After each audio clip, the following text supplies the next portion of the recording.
اعلیٰ حضرت کے زمانے میں ایک شخص نے کہہ دیا نبی پاک کا خیال آئے تو نماز ٹوٹ جاتی ہے۔ عقل ہے نا جی، جہاں مرضی لے جاؤ، نبی پاک کا خیال آئے تو نماز ہے۔ اعلیٰ حضرت فرمانے لگے تو بڑا ہی پاگل ہے، جب تو کہے گا السلام علیکہ ایھا النبی، خیال آئے گا کہ نہیں؟ فرمانے لگے تو بڑا ہی نادان ہے، جب تو کہے گا اللہم صلی علی محمد وعلی، خیال آیا کہ نہیں آیا؟ فرمانے لگے تو نبی پاک کی بات کرتا ہے، نماز میں تو ابا اماں کا بھی خیال آتا ہے، ربنا اغفر لی والدیّ۔ فرمانے لگے ربے کے خیال سے نہیں ٹوٹتی تو مدینے والے کے خیال سے کیسے ٹوٹ گئی؟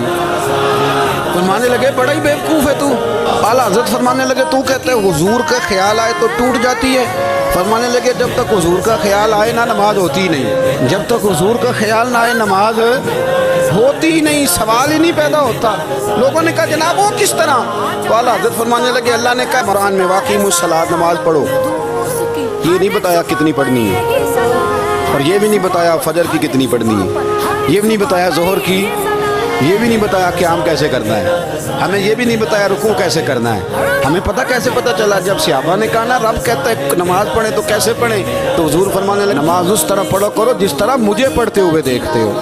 تو کہا یہ تو کیسی عجیب بات کر رہا ہے کہ نبی کریم صلی اللہ علیہ وسلم کا خیال آئے۔ اور پھر بڑی مزیدار بات، ایک شخص نے اعلیٰ حضرت سے آ کے نا، اس زمانے میں نا ایک آریہ مذہب ہوتا تھا، اب اللہ کا شکر ہے وہ کوئی نہیں، آریہ آ گیا اعلیٰ حضرت کے پاس، آ کے کہنے لگا کہ فرض کی اہمیت زیادہ ہے کہ سنت کی؟ تو اعلیٰ حضرت فرمانے لگے بھئی اہمیت تو فرض کی زیادہ ہے۔ تو کہنے لگے آپ کا وضو تو پھر سنت سے شروع ہوتا ہے، وضو میں پہلا فرض ہے منہ دھونا، اور آپ سب سے پہلے ہاتھ دھوتے ہیں، یہ بھی سنت، ناک میں پانی ڈالنا یہ بھی، کلی کرنا یہ بھی۔ میری بات کی سمجھ آ رہی ہے؟ اس نے کہا یہ آپ عجیب لوگ ہیں، فرض اگر بڑا ہے تو پہلے فرض ہونا چاہیے تھا۔ سمجھ آ رہی ہے میری بات کی؟ لوگ دین پر بڑے بڑے مختلف اعتراضات کرتے ہیں نا، اس نے کہا جی پہلے ہونا چاہیے تھا فرض، تو منہ دھونا فرض ہے، آپ نے گھٹنوں تک ہاتھ دھوئے، اب یہ جو آپ نے ہاتھ دھوئے یہ بھی سنت، کلی کری تو وہ بھی سنت، ناک میں پانی ڈالا تو وہ بھی سنت، تو آپ تو چوتھے نمبر پہ فرض ادا کر رہے ہیں۔ تو اعلیٰ حضرت فرمانے لگے تم اصل میں محبوب کا غلام نہیں نا، ہاں تجھے کیا بتاؤ یہ بات کیا ہے، تو بیٹھ جا ہم سے سن، ہم تجھے بتاتے ہیں۔